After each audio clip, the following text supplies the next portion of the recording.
नमस्कार दोस्त, मैं चंदन कुमार। आज मैं आपको बताने जा रहा हूँ भोजपुरी की त्रिमूर्ति के विषय में। त्रिमूर्ति का मतलब है पवन सिंह, खेसारी लाल यादव, दिनेश लाल यादव, निरहुआ। इन तीनों के पास कितना संपत्ति है उसी के विषय में आज मैं आपको इस वीडियो में बताने जा रहा हूं। वीडियो को शुरू करने से पहले आपसे रिक्वेस्ट है कि मेरे इस चैनल को सब्सक्राइब कर लीजिए और वीडियो को लाइक कर दीजिए। 5 मिनट के वीडियो बनाने में मुझे 5 से 6 घंटे लग जाते हैं।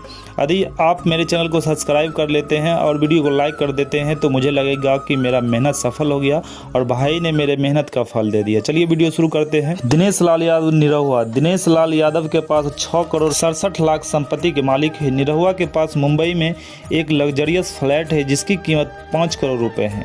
एक और बंगला है जो गोरखपुर में है, उसकी कीमत 65 लाख रुपए है। निरहुआ के पास एक से बढ़कर एक लग्जरी गाड़ियां भी हैं। 62 लाख के रेंज रोवर की सवारी करते हैं।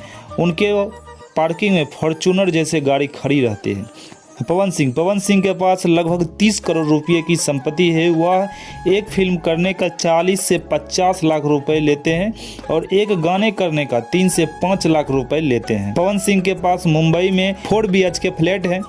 बिहार के आरा जिले में भी एक आलीशान घर है। पवन सिंह के पास 78 लाख की मर्सिडीज बेंज गाड़ी है, 25 लाख की फॉर्च्यूनर और 14 लाख की महिंद्रा स्कॉर्पियो गाड़ी है। उसके बाद आते हैं खेसारी लाल यादव। खेसारी लाल यादव के पास 15 करोड़ रुपए की संपत्ति है। खेसारी लाल एक फिल्म करने का 50 से 60 लाख रुपए लेते हैं और एक गाने के 2 से 3 लाख रुपए लेते हैं। खेसारी लाल के पास पटना में एक आलीशान घर है। मुंबई में एक अपना लग्जरियस घर है। खेसारी लाल के पास भी 30 लाख की फॉर्च्यूनर है और एक BMW और लैंड रोवर जैसे गाड़ी के मालिक हैं।